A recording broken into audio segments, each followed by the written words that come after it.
Assalamualaikum warahmatullahi wabarakatuh. Salam sejahtera bagi kita semua. Selamat pagi semuanya. Perkenalkan, nama saya Adinda Fauzia Ramadhani dan berikut nama dan anggota dari kelompok kami. Pada kesempatan kali ini, kami akan mempresentasikan materi pertemuan ke-12 yang akan kita bahas mengenai teknik penilaian kinerja dan penilaian kerja yang efektif. Dari teknik-teknik penilaian kerja dapat digolongkan dalam yang pertama ini teknik relatif atau nisbi, yang kedua teknik absolut, yang ketiga teknik berorientasi pada keluaran, yang keempat MSMR atau Performance Appreciation Method, yang kelima ini Assessment Center. Untuk penjelasan berikutnya diserahkan oleh rekan kami. Yang pertama adalah teknik-teknik relatif atau nisbi. Pada teknik penilaian ini, para tenaga kerja yang dipertimbangkan dibandingkan dengan tenaga kerja lainnya. Ada tiga kelompok pada teknik-teknik relatif atau nisbi ini. Yang pertama adalah pemeringkatan untuk kelompok atau group order ranking, yang kedua adalah pemeringkatan perorangan atau individual ranking, dan yang ketiga adalah pembandingan berpasangan atau paired comparison. Next slide. Yang pertama, pemeringkatan untuk kelompok atau group order ranking. Pertimbangan pada teknik ini dituntut untuk menggolongkan tenaga kerja ke dalam golongan dengan nilai yang berbeda-beda. Misalnya golongan sangat baik, baik, cukup, kurang, dan sangat kurang. Pengelompokan tenaga kerja ke dalam golongan-golongan tersebut disesuaikan dengan jumlah maksimal dari setiap golongan sesuai dengan ketentuannya. Kelebihan pada teknik nisbi atau relatif ini adalah pada penilaian kerja ini, yaitu dapat mencegah timbulnya kesalahan pengelompokan dalam penilaian, mencegah pada pengamat untuk menilai para karyawan sebagai baik semua atau leniency, sedang semua, central tendency atau buruk semua atau strictness. Sedangkan kelemahannya yaitu jika tenaga kerja yang dinilai sedikit, maka akan sama baik dan sama buruknya. Next slide. Yang kedua, pemeringkatan perorangan atau individual ranking. Secara umum, penilaian ini mengurut tenaga kerja dari yang paling baik ke yang paling buruk. Pada penilaian ditetapkan yang paling baik, baik, dan seterusnya sampai semuanya mendapatkan peringkat. Kelebihan dan kelemahannya sama dengan pemeringkatan urutan kelompok. Next slide. Yang ketiga, pembandingan berpasangan atau pair comparison. Setiap karyawan dibandingkan dengan karyawan lainnya dan menentukan apakah ia lebih baik atau kurang dibandingkan dengan pasangannya. Untuk setiap karyawan dihitung berapa kali ia dipilih lebih baik daripada pasangannya, sehingga akan diperoleh urutan pemeringkatan dari para karyawan. Kelebihannya sama dengan teknik relatif lainnya, sedangkan kelemahannya, jika jumlah karyawan yang harus dinilai besar, sulit untuk menggunakan teknik ini karena jumlah pasangannya sangat banyak.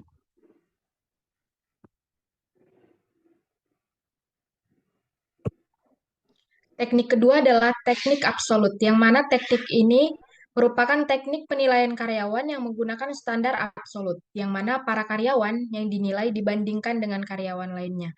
Pada teknik ini terbagi atas 3 bagian, yaitu penimbangan karangan atau essay appraisal, penimbangan peristiwa genting critical incident appraisal, dan skala pengharkatan grafis atau graphic rating scale. Yang pertama adalah penimbangan karangan. Teknik ini mungkin merupakan teknik yang paling sederhana, yang mana penilai menulis suatu karangan atau cerita yang berisi kelebihan dan kelemahan karyawan, prestasi kerja yang lalu, potensi-potensinya, dan saran-saran perbaikan dan peningkatan. Adapun kelebihan dari penimbangan karangan yaitu bentuknya yang sederhana, dan kekurangannya adalah karena tidak terstruktur, hasil PK dari berbagai penilai akan sangat bervariasi dalam hal panjangnya dan isi dari cerita. Ini menyebabkan timbulnya kesulitan untuk membuat perbandingan antar para karyawan. Yang B adalah penimbangan peristiwa genting atau critical incident appraisal, yang mana perhatian penilai tertuju pada perilaku yang menjadi kunci yang membedakan karyawan. Yang dilakukan penilai adalah menulis peristiwa-peristiwa di mana digambarkan tentang apa yang dilakukan karyawan yang secara khusus efektif atau tidak efektif.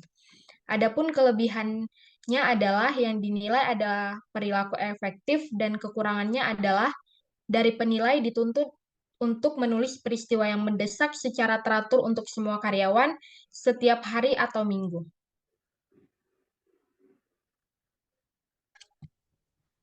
Selanjutnya, skala penghargaan grafis atau graphic rating scale merupakan teknik yang paling sering digunakan.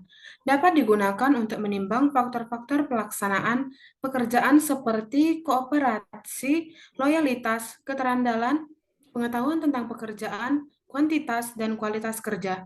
Skala dapat berbentuk garis lurus dengan jangkar-jangkarnya atau dapat berbentuk kotak-kotak. Skala yang paling sering digunakan seperti angka-angka, huruf-huruf, dan sebutan.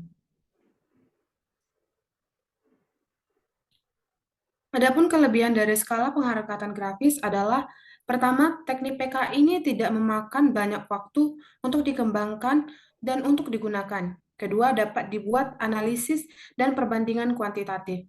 Adapun kelemahannya, pertama, faktor-faktor yang harus ditimbang sering abstrak dan ambigu. Yang kedua, faktor-faktor pekerjaan yang harus ditimbang sering tidak berhubungan dengan keberhasilan dalam pekerjaan.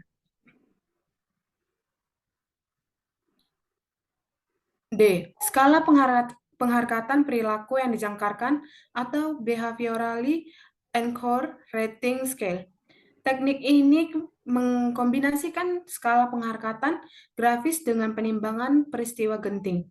Perbedaan dengan skala penghargaan grafis ialah pekerjaan diurai ke dalam beberapa dimensi, bukan ke dalam faktor-faktor pelaksanaan pekerjaan. Adapun kelebihannya, yang pertama, yang ditimbang perilaku efektif. Kedua, dapat dibuat analisis dan perbandingan kualitatif. Adapun kelemahannya yaitu proses pengembangan skala penghargaan perilaku yang dijangkarkan menuntut banyak waktu dan biaya.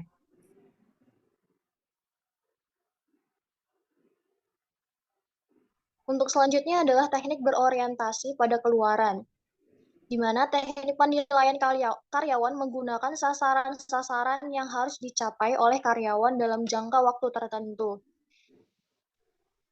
Teknik ini merupakan bagian objektif MBO. Teknik ini digunakan untuk mencocokkan tujuan organisasi dengan tujuan karyawan secara efektif menggunakan metode SMART atau Specific, Measurable, Achievable, Realistic, dan Time Sensitive, di mana teknik ini memiliki kelebihan dan kekurangan.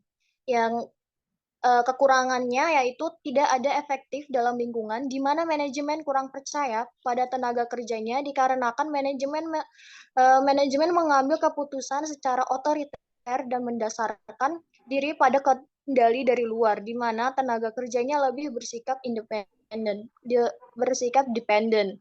Kelebihannya yaitu penekanannya ialah orientasi hasil. Yang kedua, menimbulkan motivasi karena tenaga kerja atau secara jelas apa yang diharapkan darinya.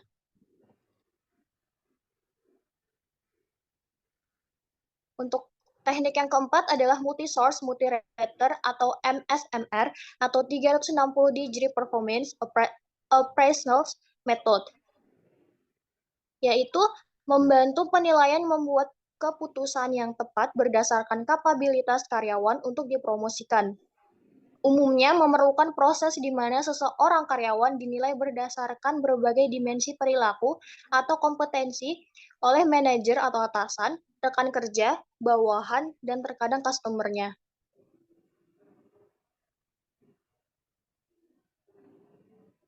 Terdapat 4 komponen utama dari 360 degree performance appraisal, diantaranya yaitu penilaian dari karyawan itu sendiri, di mana hal tersebut memberikan pilihan kepada karyawan untuk memahami kekuatan dan kelemahannya, pencapaian, dan menilai kinerjanya sendiri. Yang kedua, penilaian oleh atasan. Merupakan bentuk tradisional dari 360 degree performance appraisal, di mana tanggung jawab karyawan dan kinerja aktualnya dinilai oleh atasan. Yang ketiga adalah penilaian oleh bawahan, memberikan peluang untuk mengevaluasi kinerja karyawan berdasarkan kemampuan komunikasi, kemampuan dalam memotivasi, kemampuan untuk mendelegasikan tugas, dan kualitas kepemimpinan. Yang keempat adalah penilaian oleh rekan kerja. Penilaian ini memberikan penilaian atas kinerja karyawan berdasarkan kemampuan karyawan dalam bekerja sama dan pemahaman terkait rekan kerjanya yang lain.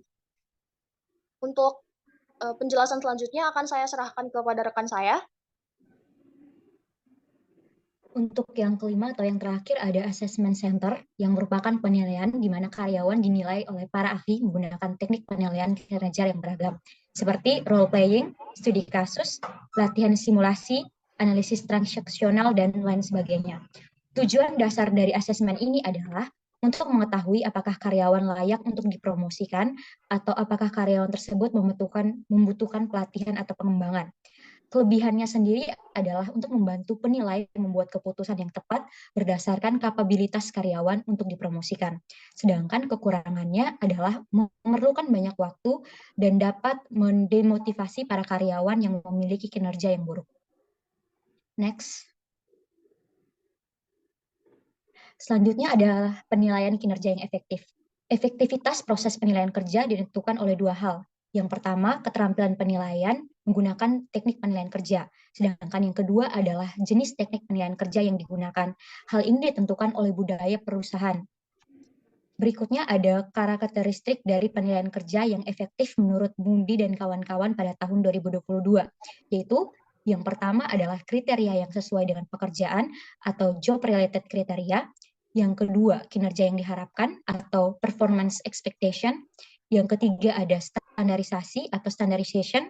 Yang keempat ada penilaian yang terlatih. Dan yang kelima adalah komunikasi terbuka yang berkelanjutan atau continuous open communication. Selanjutnya akan dijelaskan oleh rekan saya. Tips melakukan penilaian kerja yang efektif. Yang pertama yaitu prepare. Prepare ini dapat dilakukan dengan meninjau catatan dari penilaian karyawan sebelumnya, meninjau pekerjaan terbaru mereka, dan memberikan umpan balik secara langsung. Yang kedua, make it conversational. Gunakan komunikasi dua arah, alih-alih komunikasi satu arah. Ajukan pertanyaan terbuka yang berkaitan dengan kinerja mereka. Yang ketiga, yaitu customize action plans. Disesuaikan menurut kekuatan, kelemahan, dan tujuan pribadi masing-masing karyawan sebagai anggota organisasi agar efektif. Next. Yang keempat yaitu set effective and realistic goals. Faktor seperti sifat tugas, kemampuan karyawan, serta dukungan yang diberikan seperti pelatihan dan bantuan supervisor juga perlu dipertimbangkan saat menetapkan tujuan yang efektif dan realistis. Lalu yang terakhir yaitu proper documentation. Pendokumentasian yang tepat akan memberi akses mudah terhadap penilaian karyawan jika perlu mengaksesnya kembali sewaktu-waktu. Sekian presentasi dari kelompok kami, kurang lebihnya mohon maaf. Assalamualaikum warahmatullahi wabarakatuh.